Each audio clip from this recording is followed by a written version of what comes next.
what I've seen entrepreneurs consistently get wrong is the financial piece of their pitch deck, right? Because that's where the what's in it for me question ultimately gets answered. Of course, you want to have a presentation that sets the stage for the veracity of your financial statements and projections. And if you don't have that, if you can't sort of connect the dots for an investor, you're going to lose them. And so again, I think that's, from my standpoint, one of the biggest misses I see. And by now, not just with seed money, but in your time before seed money, you've seen a lot of pitch decks. Is that your experience as well? Yeah, and I am still really surprised. I just met with an entrepreneur yesterday. Amazing business, hardware and software developed, personally invested hundreds of thousands of dollars, and the deck had no financial projections. And I'm like, and I think,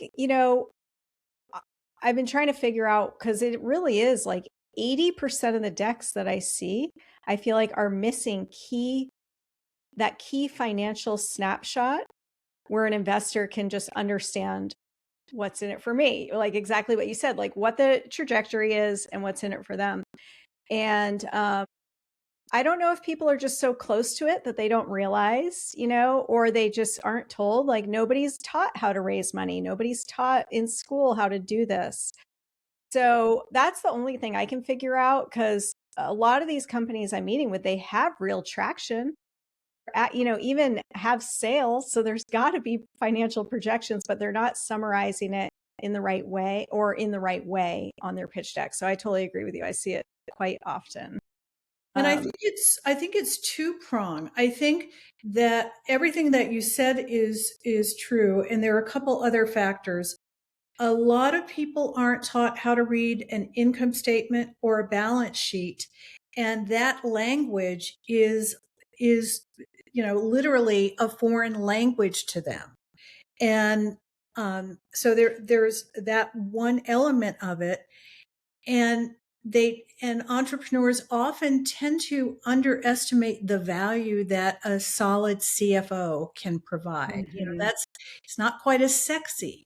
And again, that's a huge missing link, because when the investor is sitting with that question, what's in it for me, a savvy set of projections can answer that question quite efficiently, right? Mhm. Yep. I totally agree. Yeah, I think that's another thing too, not having a person on your team that is overseeing the finances. Even if you don't have a CFO right now, who is going to be looking at the numbers once the funding, comes in? That's really important. That's a great point.